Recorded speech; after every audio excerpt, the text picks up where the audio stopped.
Assalamualaikum warahmatullahi wabarakatuh. Salam dan damai sejahtera untuk kita semua. Om Swastiastu, Namo Buddhaya, salam kebajikan. Kembali kita bertemu dalam Edukasi 5 Menit MKJ Media kami Parho Jakarta. Masih dalam pembahasan hak normatif buruh di dalam perusahaan atau di perusahaan. Kali ini kita akan berbicara tentang berserikat dan berkumpul, bahwa ini juga menjadi hak normatif. Walaupun kita tahu sampai saat ini di negara ini masih begitu sulit mendirikan serikat pekerja serikat buruh, atau bahkan boleh dikatakan ketika sudah berdiri pun tidak ada jaminan bahwa mereka akan aman atau nyaman menjalankan roda organisasi atau berserikatnya. Ketika kita bicara normatif, tentu kita bicara dasar hukum atau undang-undang yang mengaturnya. Ya, Undang-Undang 1945 pasal 28 ayat E jelas berbunyi, setiap orang berhak atas kebebasan berserikat, berkumpul dan mengeluarkan pendapat. Itu dulu dasar hukumnya.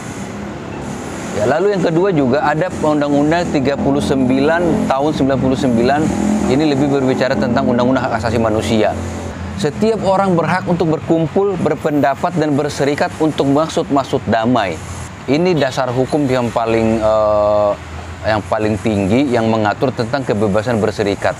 Lalu juga negara Indonesia memiliki Undang-Undang 21 tahun 2000 yang ini adalah undang-undang tentang kebebasan berserikat.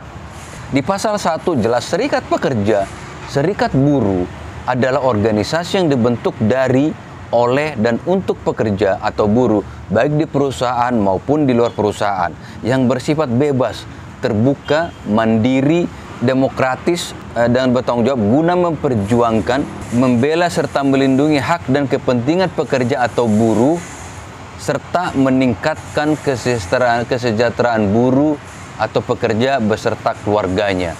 Ya, ini amanat undang-undang yang sangat, sebetulnya kalau boleh dibilang sangat sangat sakral sekali, mengatur tentang kebebasan berserikat atau berkumpul buruh di dalam perusahaan. Lalu juga ada peraturan-peraturan lain atau yang mengatur tentang berserikat adalah Undang-Undang 13 2003. Di pasal 104 ayat 1, setiap pekerja atau buruh berhak membentuk dan menjadi anggota serikat pekerja, serikat buruh. Ya, ini menjadi sebuah dasar bahwa tadi saya katakan bahwa buruh punya hak atau berserikat menjadi hak normatif dalam sebuah perusahaan. Lalu di pasal 2 juga, dalam melaksanakan fungsi sebagai dimaksud dalam pasal 102, serikat pekerja serikat buruh berhak menghimpun dan mengelola keuangan. Ini bicara tentang keuangan serikat pekerja serikat buruh, artinya memang karena memang ini menjadi hal yang legal di dalam sebuah perusahaan, maka terkait pelaksanaan contoh mengatur keuangan juga diatur dalam Undang-Undang 13 2003. Lalu juga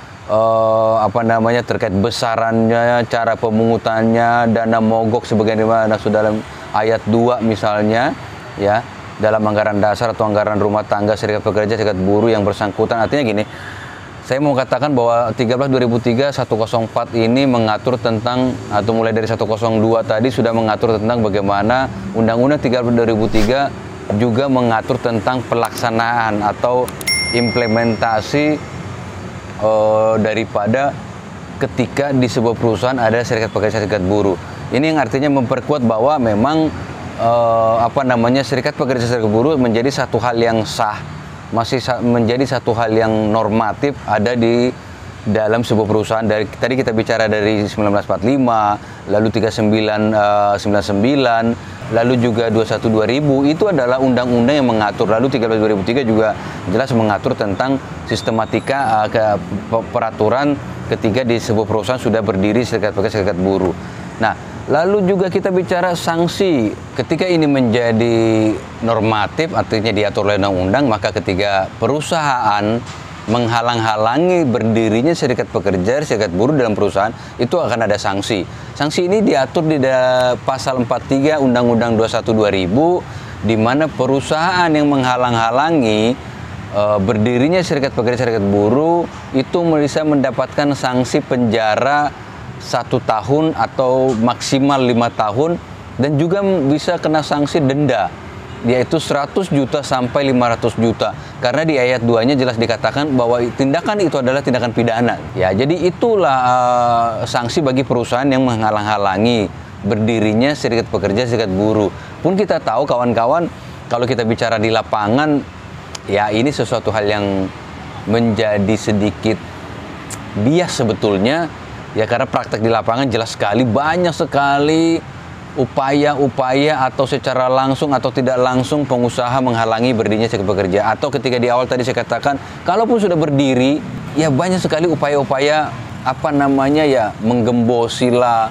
ya mengkerdilkan serikat pekerja dengan berbagai trik and trik dari pengusaha. Walaupun itu memang suatu hal yang sulit kita buktikan ya, karena pengusaha akan mengatakan bahwa kami tidak pernah menghalangi. Ya, tetapi karena kebutuhan operasional, maka pengurus serikat pekerja ini kami pindahkan ke bagian lain, atau kami mutasi, atau kami demosi, atau apapun namanya itu. Ya, selalu dengan bahasa-bahasa seperti itu. Sesuatu hal yang sulit memang kita buktikan, kawan-kawan. Tetapi gini, ketika bicara konten ini adalah konten berbicara hak normatif buruh dan perusahaan, tentu inilah yang kami sampaikan, yang saya sampaikan, yang diatur oleh undang-undang. Persoalan lainnya kita akan coba berbicara di lain waktu, ya, bahwa persoalan-persoalan apa saja, lalu bagaimana caranya kita menghadapi persoalan-persoalan, bagaimana ketika kita bicara gini, jujur kita bicara union busting, pembuktiannya sangat sulit. Ini menjadi hal yang tentu sulit bagi serikat pekerja membuktikan bicara union busting, karena itu tadi pengusaha akan dengan segala cara sehingga terlihat union bustingnya, tetapi sebetulnya tujuannya adalah union busting. Itu banyak sekali, tapi kita nggak bicara itu saat ini. Kita yang bicarakan saat ini adalah bagaimana kebebasan berserikat diatur oleh undang-undang, baik Undang-Undang 945, Undang-Undang 39, maupun Undang-Undang 1 tahun 2000. Itu yang saya sampaikan, kawan-kawan. Terima kasih. Wassalamualaikum warahmatullahi wabarakatuh. Salam dan damai sejahtera untuk kita semua. Om Swastiastu, Namo Buddhaya, salam kebajikan.